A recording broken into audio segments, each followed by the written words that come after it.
here. It is my great privilege, and I'm always so thrilled when Unicity wants scientists to come speak. And that really is reflective of how much Unicity cares about what you know about health.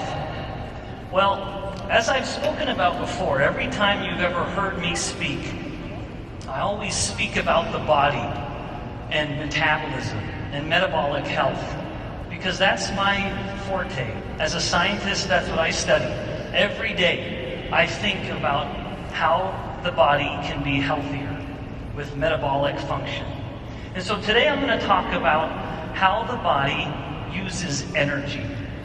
And within all of our bodies, there are countless, millions of chemical reactions happening all the time. The sum, or the combination of all of these reactions is what we call metabolism.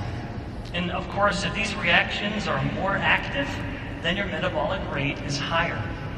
If there are fewer reactions, then the metabolic rate is lower. But suffice it to say, whatever's happening in the body needs energy to get this stuff done, whatever the body needs to do. In order to get that energy, we eat. And we have three main parts of our diet.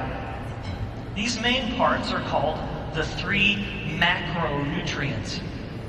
And feel free to take notes in case I give you a test at the end. So these three macronutrients, you've seen them before. Carbohydrates, proteins, and fats. These are the main parts of our diet. Now, to be fair, only two of these are really used as fuel. Carbohydrate and fat. Protein, on the other hand, is really more of a building block.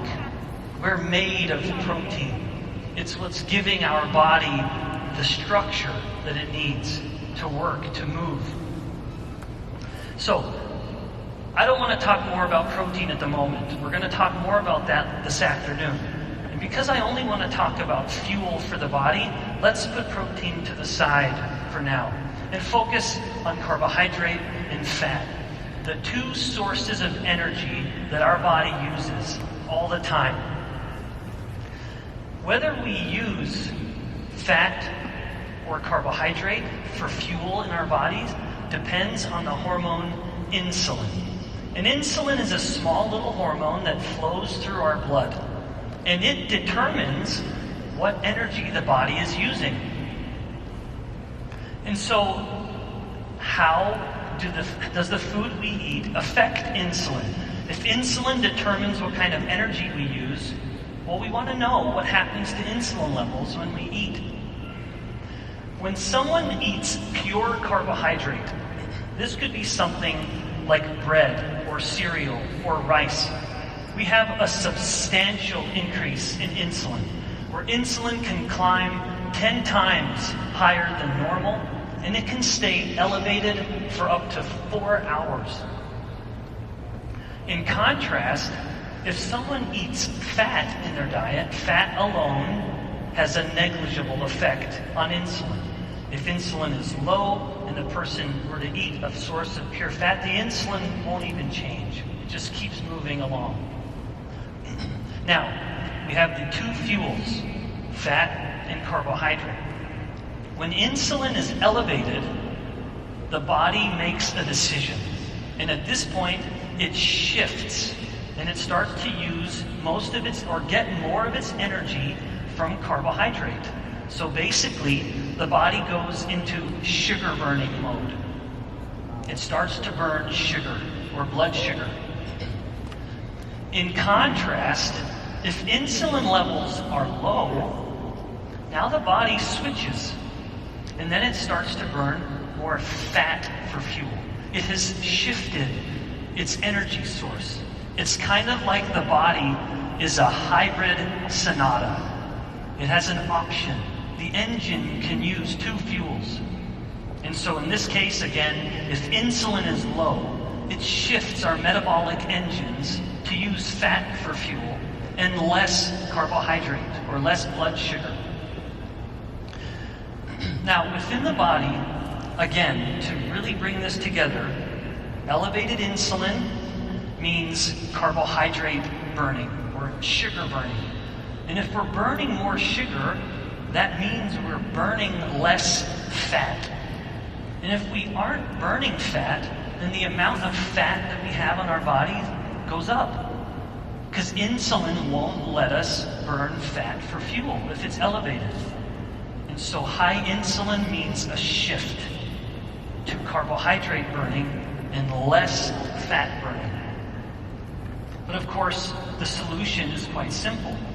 If we want to burn more fat, if we have more fat than we want, if we want to use this fat for fuel that is on our body, if we can lower our insulin levels, well, then we start using fat for fuel. It becomes the main source of energy for the body. And then the fat that we have stored starts to be used.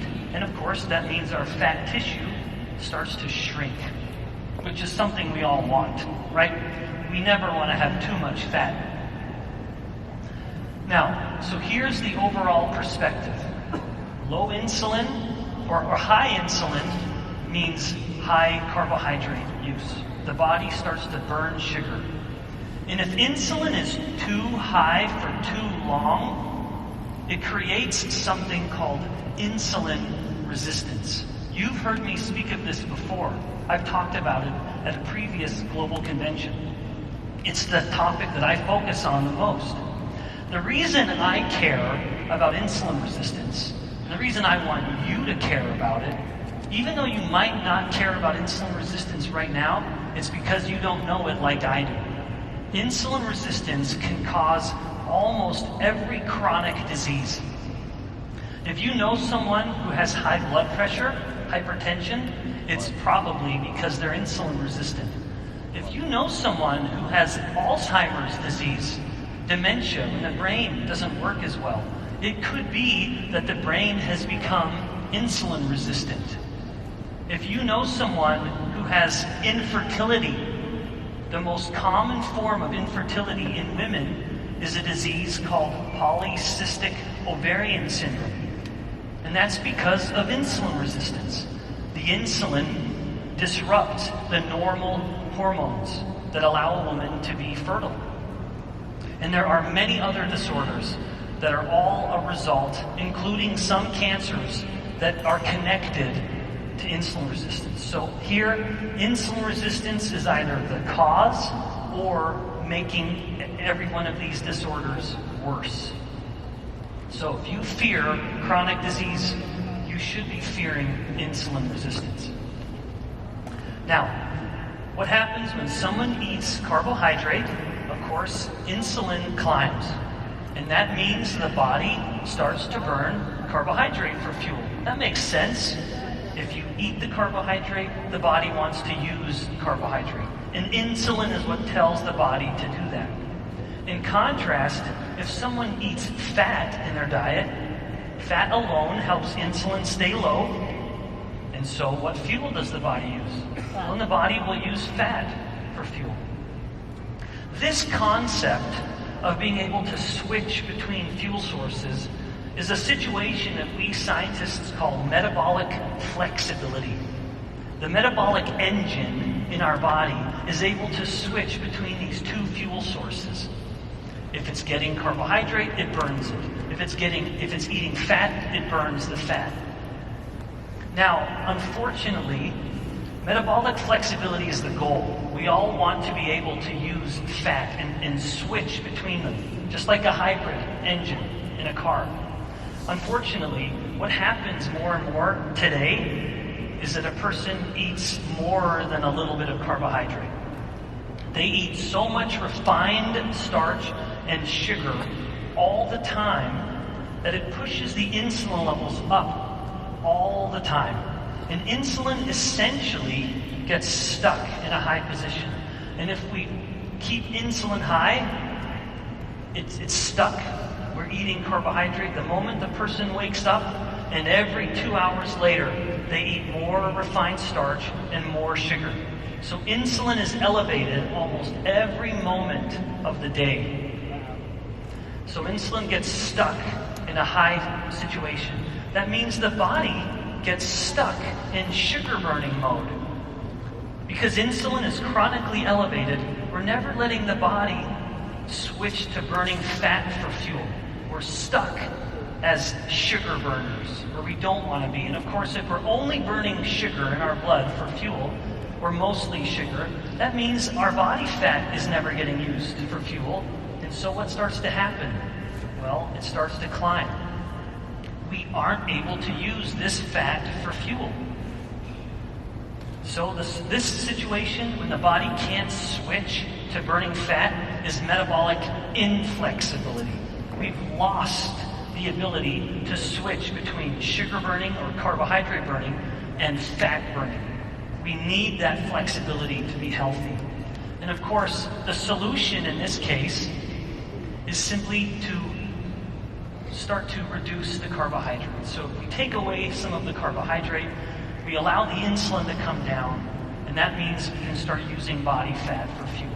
Now, one thing I've learned as a professor, and I teach 20-year-olds, and so I have to find clever ways to teach my students at my university. One of the ways I teach my students effectively is that I use analogies. So let's look at this lesson in a slightly different way. Let's pretend that our bodies are like this big fuel truck. Doesn't matter which country you're in, you can find some kind of truck like this. It's rumbling down the road, and it's hauling fuel. Now, this truck actually has two fuel sources, or two areas of fuel. Can you see them? One is very big and obvious, and one is not. Now, when this truck is driving down the road, when it starts to run out of fuel, it has to stop and fill up. But of course, it is only getting its fuel from that small little tank underneath the cab of the truck, the main part of the truck. But can you see the problem? It's relying on that small little fuel tank, but it has all of that fuel that it's carrying around. But the truck can never access it. It can't use that fuel, even though it's hauling it around. This is just like our bodies. We have a little bit of fuel in our bodies stored as carbohydrate. Not too much, enough to get through about a day.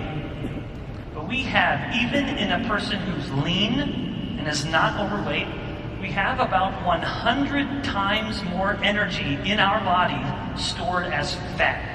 All that stuff that we can jiggle and pinch. We are carrying this fuel around, but we never use it. Just like this truck, he can't use that big tank of fuel. He can only use the fuel that's in that small tank at the front. So, what would happen here? We need to put some new connections in this truck so that he could not just use the fuel from the small tank, but start to use the big fuel. And insulin is the key. If insulin is low, that means this truck can stop only ever burning the fuel from the small tank, and it can start using all of the fuel that it's hauling around. This is just like our bodies. Lower insulin means we can use the big source of fuel.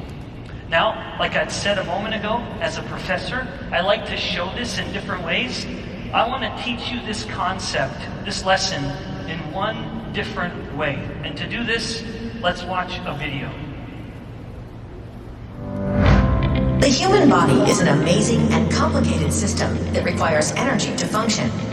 The food we eat provides this energy for us to go about our daily activities. Our food is made up of 3 primary macronutrients: protein, carbohydrate, and fat.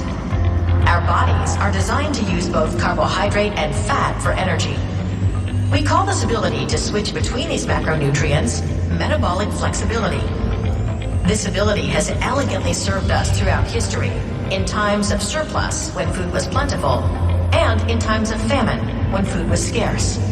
However, today, because of the way we eat, most of us find ourselves perpetually in surplus.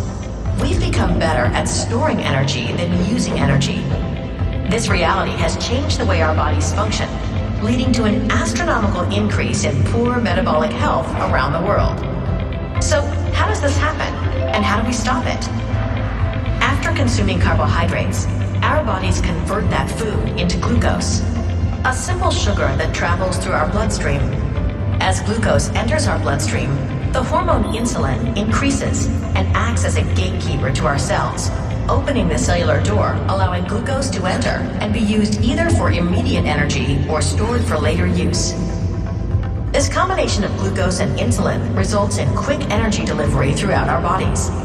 If there is extra glucose in our bloodstream, insulin helps our bodies store this excess glucose in our fat cells so we can access it later. When our bodies need energy and don't have any food handy, it tries to turn to these fat cells for energy. As long as insulin levels are higher, the stored energy is locked in fat cells. As insulin comes down, the cells are unlocked, and we can start using our stored fat as energy. Healthy metabolic flexibility is based on our body's ability to use glucose for energy at certain times and using fat for energy at other times. When we have increased levels of insulin more often than not, we prevent switching from glucose burning to fat burning. This is where our natural metabolic flexibility breaks down. Our bodies need constant fuel. After all the glucose in our bloodstream has been distributed and the energy from stored fat is not easily accessible because of the presence of insulin, we begin to feel sluggish, hungry, and start craving more food. So we eat again, and if the food is high in carbohydrates, more insulin is released, restarting the cycle of energy consumption and storage all over again. Our bodies remain constantly saturated in insulin. Insulin takes a toll on our bodies. We age faster and can begin to develop insulin resistance, which can lead to metabolic disorder and weight gain. So, how do we stop this cycle and return to our natural state of burning both carbohydrate and stored fat? Unicity has studied and created products to help us achieve better metabolic health. By following a few simple principles, we can better activate the ability to access the extra fat we carry around and use it for energy and to improve our overall metabolic health. The Unicity Principles include prioritize protein, fuel with fat, and control carbohydrates. Protein is critical in building and maintaining healthy muscle and bone, and most people don't get enough. Often, hunger and cravings sabotage the most well-intentioned health plans. Fat also has no insulin response and digests more slowly than carbohydrate, helping us feel fuller longer. By limiting carbohydrate consumption and focusing on less refined carbohydrates, we allow insulin levels to fall, which enables metabolic flexibility, allowing our bodies to access fat stores to provide the energy required to function. In addition to following these principles, our bodies need time to allow insulin levels to recede. Unicity recommends a form of intermittent fasting we refer to as 4-4-12. By waiting 4 to 6 hours between breakfast and lunch and dinner, and waiting 12 to 16 hours between dinner and breakfast with no snacking in between, we can give our bodies the time needed to get into what we call the fat-burning zone. The fat-burning zone, or FBZ, is the time when insulin is low and our bodies use stored fat, not glucose, as energy. People report a number of benefits from maximizing their time in the fat-burning zone, including reduced cravings for unhealthy foods, improved focus and concentration, more mental and physical energy, improved skin appearance, in addition to healthy weight and body composition. Unicity has created several products that reinforce and support these principles, making it easier than ever to activate optimal health. So now you know, our bodies are amazing and complex metabolic machines. And now that we are equipped with the right activating principles, we can be on our way to returning to a healthier, metabolically flexible state.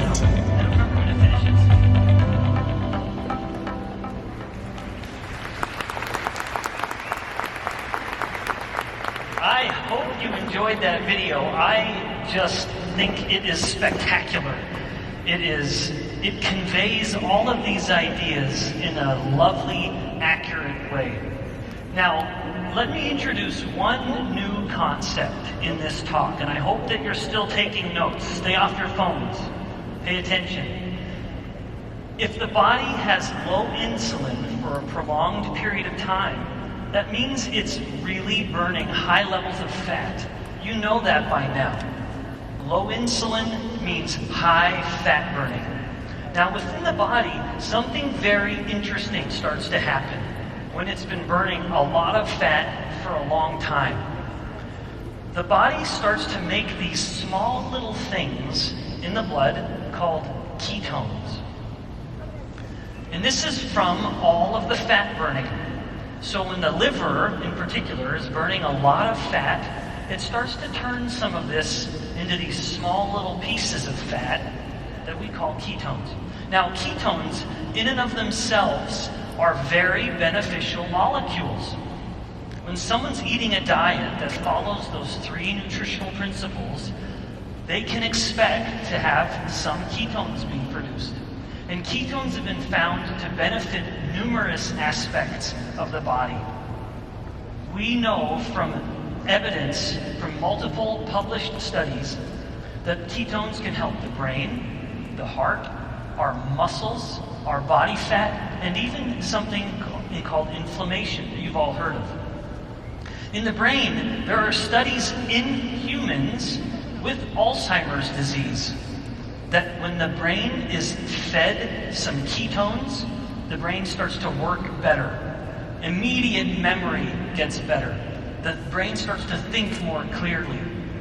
In the case of the heart, we know that when humans start to have heart failure, when the heart isn't beating as well, it will shift and start to use ketones more, because ketones help the heart beat more blood every time it contracts.